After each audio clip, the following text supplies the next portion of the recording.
नमस्कार, मैं Mohammad Saqib.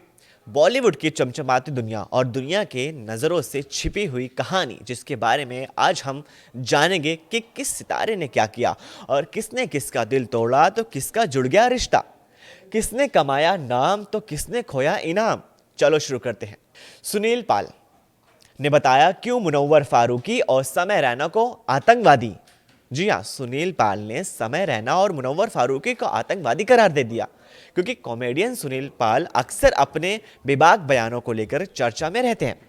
India's got latent show को लेकर के हुए विवाद के बाद सुनील पॉल ने मुनव्वर फारूकी, समय रैना और पॉडकास्टर रणवीर इलाहाबादिया को आतंकवादी करार दिया था। अब सुनील पॉल ने बताया कि आखिर क्यों वो इन कॉमेडियन और पॉडकास्टर को आतंकवादी मानते हैं। जानिए उन्होंने इसके पीछे क्या तर्क दिया। सिद्धार्थ करन के साथ बातचीत में जब सुनील पॉल ने पूछा गया कि उन्होंने मुनव्वर फारूकी को आतंकवादी क्यों कहा, तो उन्होंने कहा कि अगर आपको ये सब करने में शर्म नहीं आई तो मुझे बोलने में शर्म क्यों आएगी। आपके समझ में हमारे आपकी समझ को हमारे में जेंजी को अगर आप खुले आम देखें तो उन्हें क्या दिशा दी जा रही है। यानी सुनील पॉल कहना चाह रहे हैं कि मुनव्वर फारूकी जो ऑडियंस है वो जेंजी है, समय रैना की जो ऑडियंस है वो भी जेंजी है, और ये दोनों कॉमेडियन किस तरह से जेंजी को आगे दिशा दिखा रहे हैं वो देखने लायक है। ये सुनील पाल के बयान है। अगर आप स्टैंड अप कॉमेडियन बनना चाहते हैं तो आपको राजू श्रीवास्तव, जॉनी लीवर, कपिल शर्मा, सुनील पॉल को फॉलो करने की जरूरत ही नहीं है। आगे बात करें थिएटर्स बनाम ओटीटी की, बहस हमेशा चलती रही है।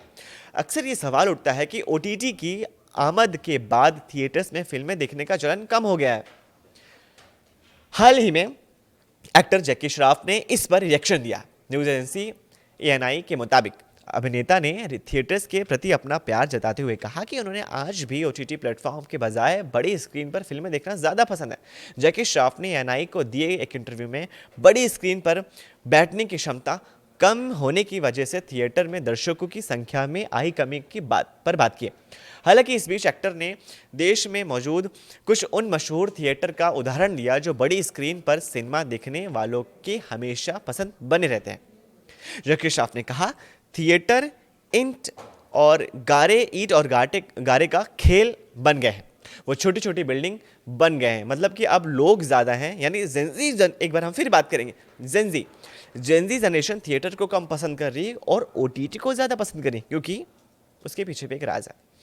आगे बात करें, अभिनेत्री निधि अग्रवाल हाल ही में प्रभास के साथ फिल्म द राजा साहब में नजर आई थी। फिल्म को क्रिएटिव्स और दर्शकों से कोई खास प्रतिक्रिया नहीं मिली। अब निधि अग्रवाल ने पीआर कल्चर और पैसे देखकर किराए चलाने वाले नेगेटिव पीआर पर अपनी राय रखी है। निधि ने बताया कि कैसे अक्सर पैसे का इस्तेमाल प्रतिभा को बढ़ावा देने के बजाय लोगों को नीचे दिखाने के लिए किया जाता है। रणवीर इलाहाबादिया के पॉडकास्ट में बातचीत के दौरान निधि अग्रवाल ने खुलासा किया कि उन्हें भी नेगेटिव पीआर का सामना करना पड़ रहा था। उन्होंने कहा कि इतना नेगेटिव पीआर होता है, बहुत सारे तरीकों से हमले होते हैं, यहाँ तक कि बुक माई शो और IMDb रेटिंग जैसी चीज़ें भी इसमें शामिल हैं। यानी पीआर्स को बढ़ावा देने के लिए लोग पैसे का बड़ा इस्तेमाल करते हैं। पेड रिव्यूज़ का खास एक वर्ग है, पेड रिव्यूज़ कराए जाते हैं, पेड एडवर्टाइजमेंट कराई जाती है। लोग दूसरों को नीचे दिखाने के लिए बहुत बहुत ज़्यादा पैसा खर्च करते हैं। कभी कभी मुझे लगता है कि लोग खुद को ऊपर उठाने से ज़्यादा पैसे दूसरों को नीचे दिखाने में, गिराने में लगा देते हैं। आगे बढ़े तो आगे बात करें, अभिनेता आशीष कपूर पर लगे दुष्कर्म मामले की सुनवाई अब सत्र अदालत में होगी। न्यूज एजेंसी एएनआई के मुताबिक दिल्ली की 30 हजारी कोर्ट में अभिनेता आशीष कपूर और 2 अन्य लोगों के खिलाफ कथित रेप के मामले को आगे की कार्रवाई के लिए सेशन कोर्ट में भेज दिया गया है। इस मामले में तीनों आरोपी जमानत पर हैं। पीड़िता की शिकायत पर 11 अगस्त 2025 को सिविल लाइंस पुलिस स्टेशन में रेप, गैंग रेप, चोट पहुंचाने आदि से जुड़ी धाराओं के तहत एफआईआर दर्ज की गई थी। दिल्ली पुलिस ने नंबर 2025 में 64-1 रेप बीएनएस के तहत चार्जशीट दायर की थी। चार्जशीट और दस्तावेजों की जानकारी पूरी होने के बाद जुडिशियल मजिस्ट्रेट फर्स्ट क्लास यानी JMFC कार्तिक टपरिया ने मामले को सेशन कोर्ट में भेजा था। वहीं आगे बात करें, आगामी वार ड्रामा फिल्म बॉर्डर 2 रिलीज होने को तैयार खड़ी है। हालांकि फिल्म के रिलीज से पहले ही अभिनेता वरुण धवन लोगों के निशाने पर हैं। फिल्म के गीत घर कब आओगे कि रिलीज होने के बाद अब एक्सप्रेशन और एक्टिंग को लेकर वरुण धवन काफ़ी ट्रोल किए जा रहे हैं। ट्रोलर्स उनको काफ़ी ट्रोल कर रहे हैं। अब अभिनेता सुनील शेट्टी ने वरुण धवन का सपोर्ट किया है। बॉम्बे टाइम्स के मुताबिक बातचीत में वरुण धवन का सपोर्ट करते हुए सुनील शेट्टी ने कहा कि क्या किसी ने फिल्म देखी है? किसी ने नहीं देखी, हमने तो बस कुछ झलकियां देखी हैं। लोग जल्दबाजी में राय बना लेते हैं। वरुण धवन फिल्म में कमाल करेंगे, वो शानदार हैं। मेरा मानना है कि वरुण धवन को एक गाने या कुछ दृश्यों के कुछ सीन से के आधार पर उन्हें जज नहीं किया जा सकता।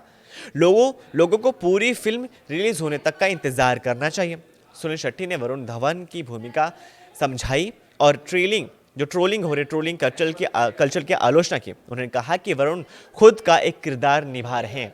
वो एक सम्मानित अधिकारी का किरदार निभा रहे हैं जिन्होंने देश के लिए अपने प्राणों की आहुति दी है। मुझे लगता है कि हमें इस तरह की बातें कहने से पहले थोड़ा सोचना चाहिए। ट्रोलिंग कल्चर पर अभिनेता ने कहा कि आजकल किसी को बदनाम करना और उसकी छवि खराब करना बहुत आसान हो गया है। इस वीडियो को ज़्यादा से ज़्यादा लाइक कीजिए और अपनी फैमिली और व्हाट्सएप ग्रुप पे इसे शेयर कीजिए और नीचे दिए गए कमेंट को हमें अपनी राय ज़रूर शेयर कीजिए। क्या आप भी जो सुनील पॉल ने जो इल्ज़ाम लगाए हैं मुनव्वर फारूकी और समय रैना पर, क्या वो सच है या झूठ है? और क्या बॉर्डर 2 का आप भी इंतजार कर रहे हैं बेसब्री से? हम फिर मिलेंगे एक नई खबर के साथ, तब तक के लिए शुक्रिया।